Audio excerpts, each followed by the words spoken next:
First of all, I tried to define the smart city in context of Indian situation, and then I had a session with various stakeholders in Bhopal, starting from the experts of services, then the legal, then the revenue, and then the city services, and finally with the experts of IT and smart cities. So in this sequence, I came down to certain questions, and then I had my interaction with the people in various segments who are taking these as responsibilities in smart cities. And from that opinion, I tried to conclude in what direction we are going. So what I found was that most of the smart cities here in India are moving towards um, a goal which was defined in 2016. It was introduced in 2014, but it was goal was set in 2016 when they defined it as livability as the index for measure of smart cities. So what I found in by then, because I started my studies in 2014, what I found was that smart city should have intended to measure the smartness in city administration for making the situation better, whatever the condition was, from there to a better situation, rather than livability index, which is a comparative and which is not a just comparative for a city of Mumbai level with resources and funds to a city of Jaipur level. So these indices don't compare with each other. So my question was that, do you agree that livability index is a good measure of smart cities that is being done in India? I mean, that's a kind of difficult question in the sense because livability also, I don't know exactly how they're measuring livability, but livability is a pretty broad, encompassing term. Right. And my understanding is that when they talk about smart city, they're really talking about infusing IT into kind of the provision and measurement and evaluation and guarantee of services such as transportation, such as water, such as sewage, sanitation, and so on. So it's really a very it's a technologically intense way of looking at the city. And livability does not necessarily need technological enhancement. Right. So livability can very well be done in a low-tech environment. Right. So it's not clear to me how livability index, and that's why I'd have to read more about how they're measuring livability through this index, how it really measures either technological thing. Right. So if I were to develop an index of, or I would say, what is the smart city Bhopal? I only know this particular example. How are they measuring what they are doing? I would have to have an IT-based definition, Right. right, about the coverage of people, how many are uh, tech savvy, how many are paying things through the internet, how many challans were issued, Right. and so on. Right. Right. So, and none of these questions are what I would ask if I were looking at livability of Bhopal. Right. So it's a little perplexing for me as to what's the intersection between the two. Right. Right. So, as of now, they have this livability index for the complete spectrum of issues that we need to take care. It is basically converging to sustainability, but it also covers resilience. It also covers that the processes and government administration should be electronic and they should be available through Right. easier methods and means for the public. But then still, you're absolutely right, and this is what I was looking for. My second question was that I have been to various city administration in various countries, and I have been asking one single thing: what steers the priorities and the resource allocation? What is the method by which any city administration would pick and choose the priorities and invest in their requirements? What is the criteria? So I think smart city would bring a certain computation through which it should be done. So I asked in various cities. Well, the response I got in US was that these are cities driven by mayors vision. So everybody is coherent and everybody is like following that vision and working on it.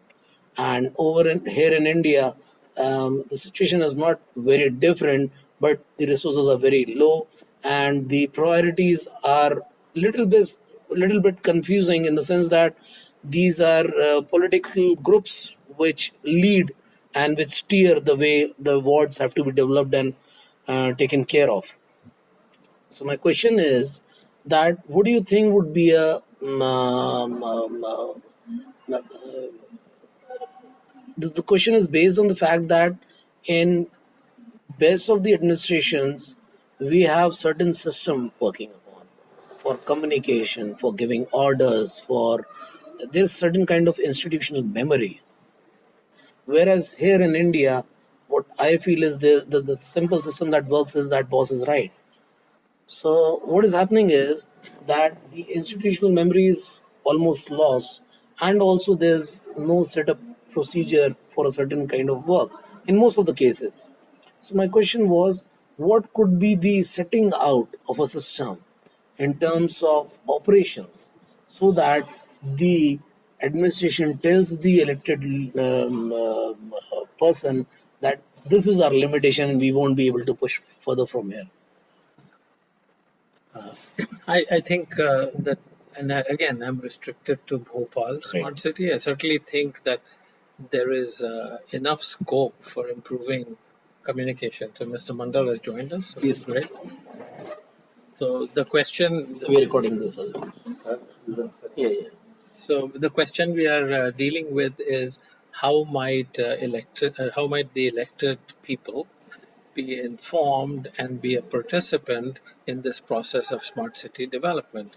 So you made a comment there that in India the boss is always right. I think it's all over the world. Okay. Bosses are right, right? Sometimes, however, in some issues, the citizens become our bosses, right? And that happens here too in a protesting or some other thing. And then you mentioned kind of political interference. So we met Mrs. Butch Oh, the other day, who yes. heads an NGO, Yeah, and yes. who's a And a retired, CHA. right, and he was a Yeah. retired civil Yeah. servant, senior Yeah. civil servant. So one of my students, or one of SPA students, maybe asked her that because you have a change in political government, a political party, and so on, what happens to projects? I mean, when the political, she says, infrastructural projects particularly have a life of their own. So it doesn't really change things that much if the political thing changes, right? Which was very interesting to hear.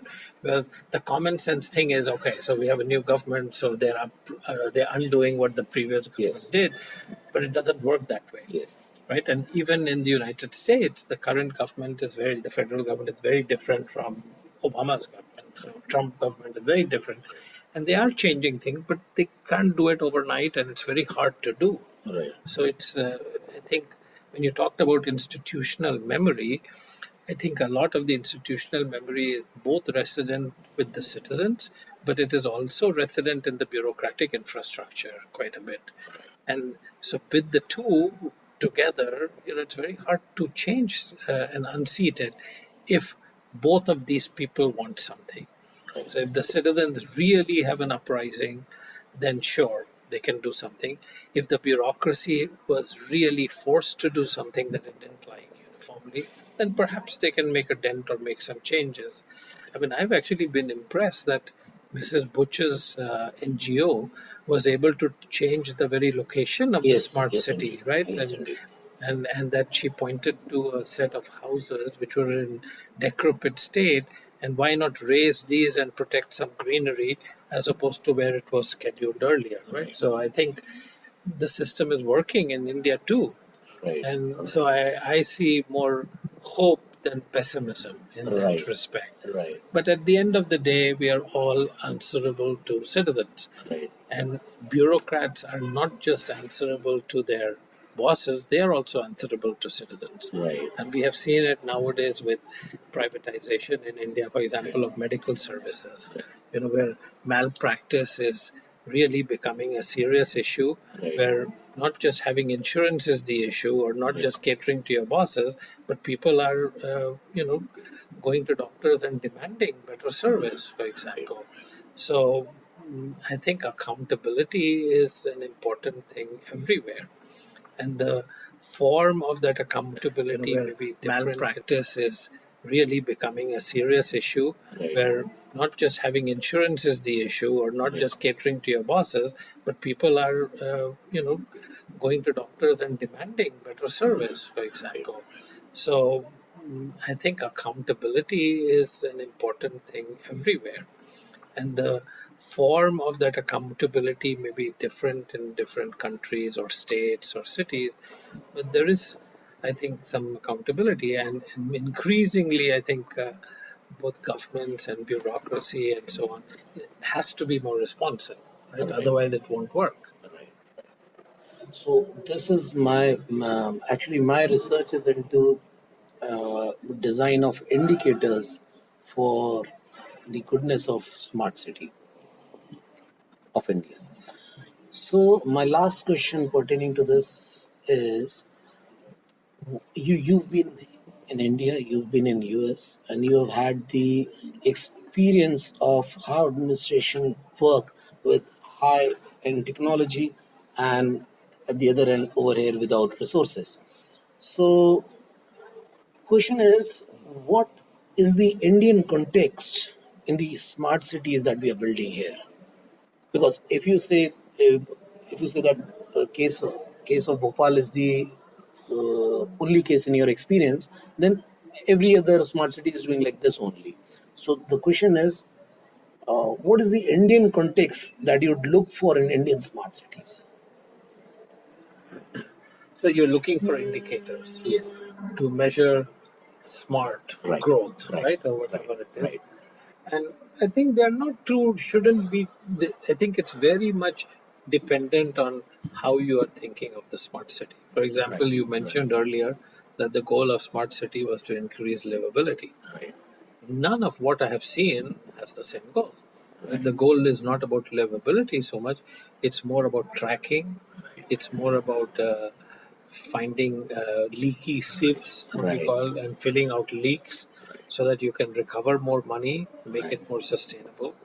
But it's also about educating people in terms of traffic. I mean, one way is by finding them, Right. but the ultimate goal is not to find people. Right. The ultimate goal is to help them drive in lanes and stop at junctions and so on.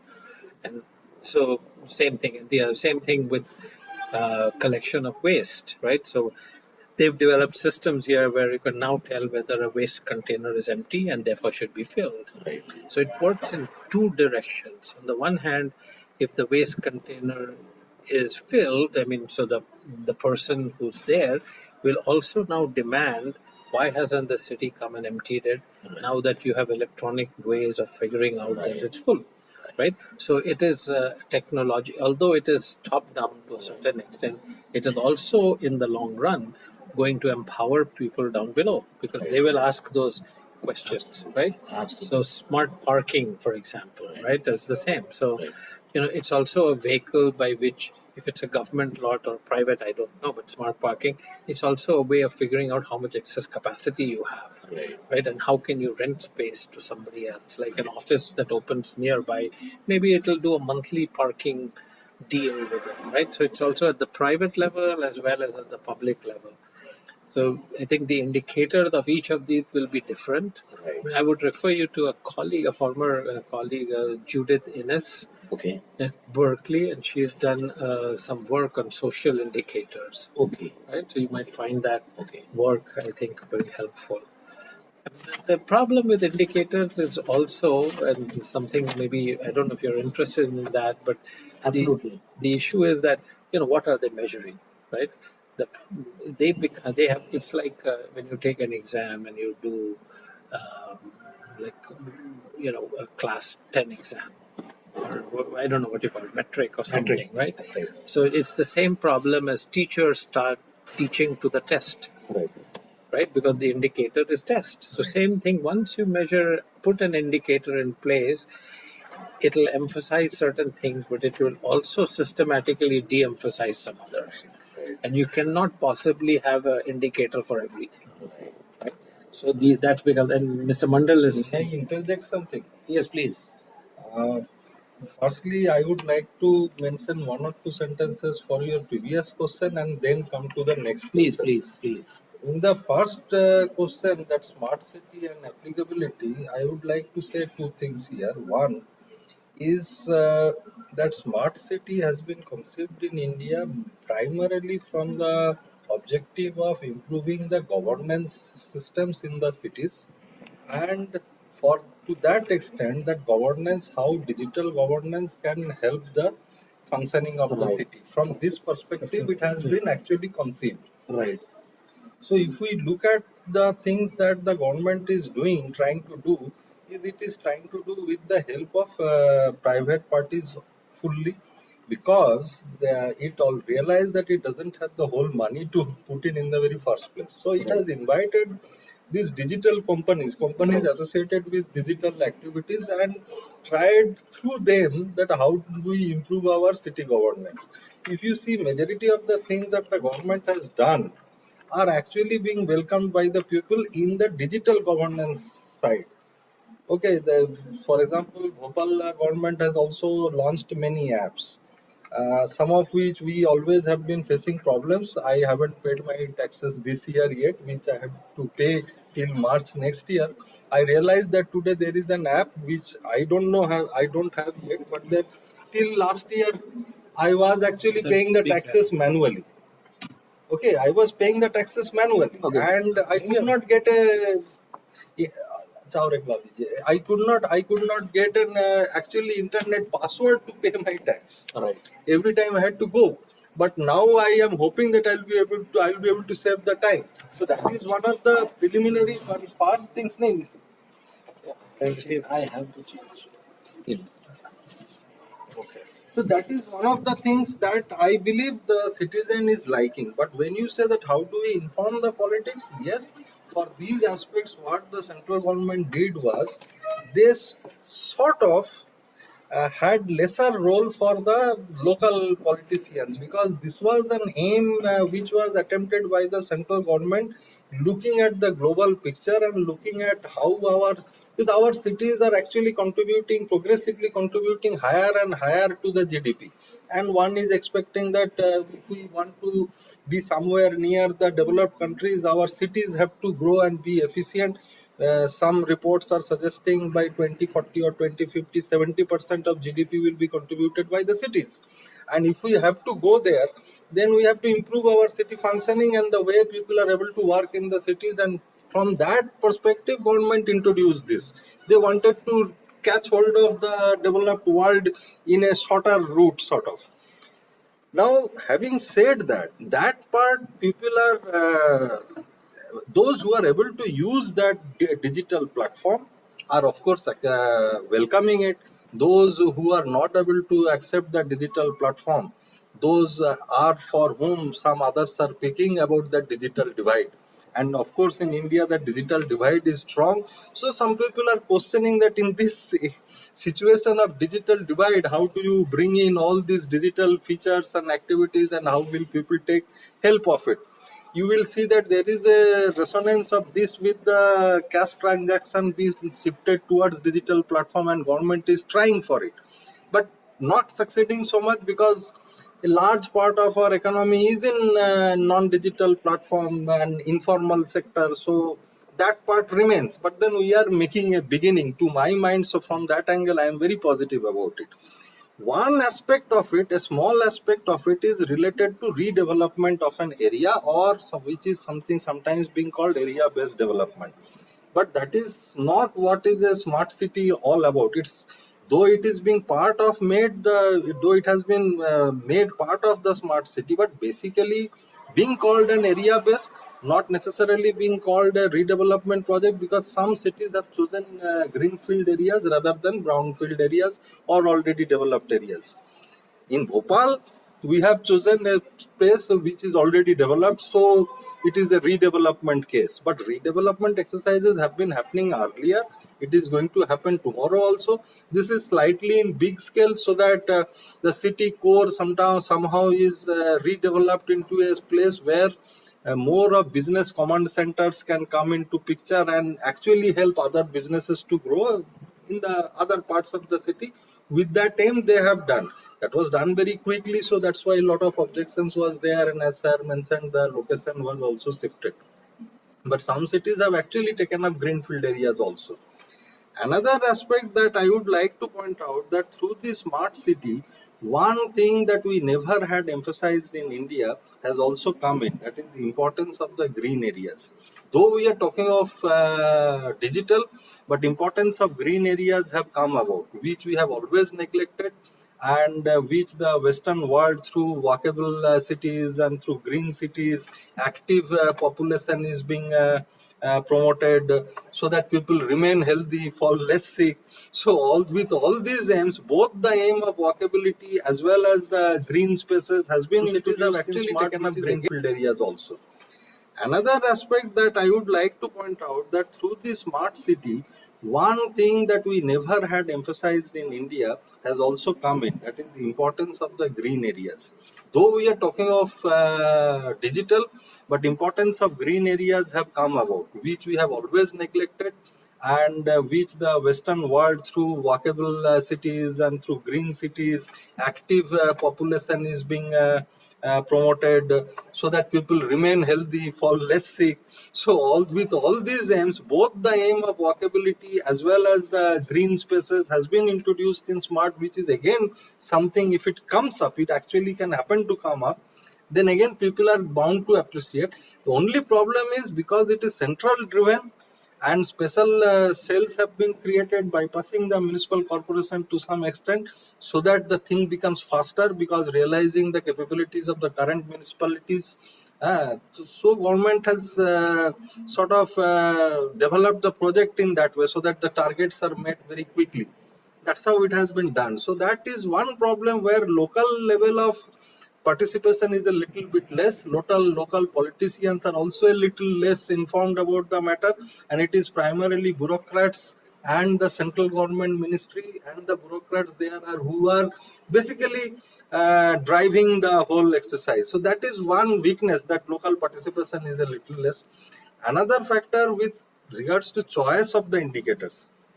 Here, of course, nobody has done anything in India with that regard. But in the Western world, what we are aware of is that universities have developed one set of indicators of smart cities.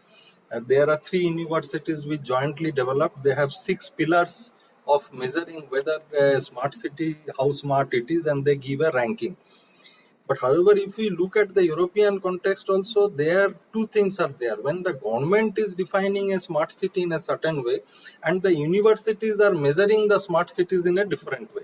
In the sense that government is introducing something as projects to do or meet certain objectives, where also the digital comes into focus, the businesses comes into focus, and they want to make the city smart, so that the cities are smart digitally and in energy area, and the outcome, that is output by which the country's GDP grows, they are introducing projects from that angle. However, the universities are measuring from the perspective of social development, that is through all this, how much social development is happening in the city. So there are 6 pillars which is available in the net, and you may refer to it.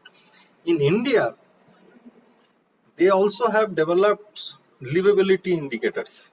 Because you are recording, I'm not wasting time. They have developed livability indicators, and government has started this measurement also. Now they are supposed to measure in 2018. I don't know how far the work has progressed so far. If you see in the website of NIUA, you will find the livability indicators handbook. And in that, if you see, they have linked the livability indicators with the sustainable development goals, which worldwide there is, and India is also a signatory. And they have taken certain indicators which relate to cities and converted those indicators as livability indicators, linked the indicators to the livability indicators. And government has planned that not only the 100 smart cities, actually I think 98 has been chosen, and but they have included few more cities for this livability indexing of the cities and measure and rank. So you will find some indicators even in that also, what government of India has adopted for understanding. And in that, if you see, it is mostly to do with how well I am equipped with the government services. For example, to the extent that they are going to measure that if there is an accident, in what time the ambulance vehicle is able to reach in different locations. So location wise, they are going to measure even that. So it is targeted towards the services that government is trying to have. I mean, that particular measure has been there forever. The Which, ambulance or yes. even 911, like Ah, police response time. So in fact, that has been there forever. I think it's probably now using a different, yes. more electronic computer way of doing it. But for each city, you can know how long it takes for first response, we call it, for the first responders to arrive. So for fire, for ambulance, for police, these three things.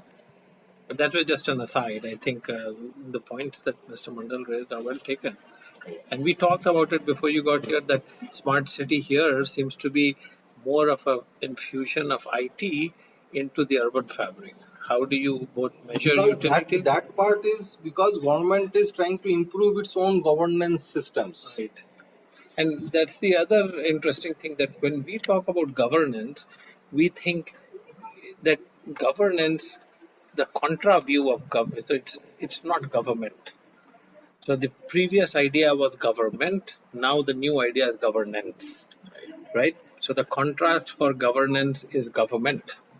It is that means it's obviously that citizenry is much more advanced, public participation and communication are much more important in a governance model. So Mrs. Butch, when we were there, she had a very nice sentence where she says, you can outsource management, but you can't outsource governance, right? Because they Yes. were getting all these highbrow consultants from everywhere in the smart city. And so she said, well, those consultants can do management, but for governance, it has to be a local phenomenon. And then this morning, we had Dr. Chaudhary, who gave us a very nice lecture on also the role of municipalities and what they do. So he had a very nice example, which was eye opening for me, about a municipality in Bengal. And you may have known it or seen Nee, it. I saw his Yeah, presentation. He went as part of HUDCO. delegation, Actually, at right? that time, HUDCO or RCUS he was part of, and he went as part of Sure, that. but the point, the takeaway is that this municipality was very efficient in both building another hospital and building all kinds of stuff and so on, very high upscale. But and also in kind of they were very skilled at getting money from the private sector. For example, there was a plant which was producing a lot of ash, and they told the plant first that you have to contribute to our thing because you're on our land, so you have to give us property tax. And second, that all your fly ash you should deposit in a particular place where we'll tell you. Then they would sell it to the brick makers and so on. So you can see now that so the idea that which came out in Mr. Mandal's thing that municipal government needs to be bypassed in order to increase efficiency. It's a little bit No, what? questionable, right? No, That's no, I what they did said. not No, say. no, no, no. You said Uh, that the central government, Central government did it yeah, that way. exactly, and that may need some revisitation, Yes, yes, and so on. that. Why not empower, and especially after that 1991 or whichever constitutional amendment devolving power right down to the local government, it's important to treat it that way. And I think that was a great move. But at the same time, you have to build capacity in local government rather than, this is an opportunity to train local government. And that would be a much more, in my view, enduring meaning of sustainability. If you can leave behind as a result of the smart city a local government that knows how to manage itself, rather than a whole lot of infrastructure that local government has nothing to do with. That's good? Perfect, perfect. Okay. You can turn it off now. And Yes. Thank you so much. So kind of you.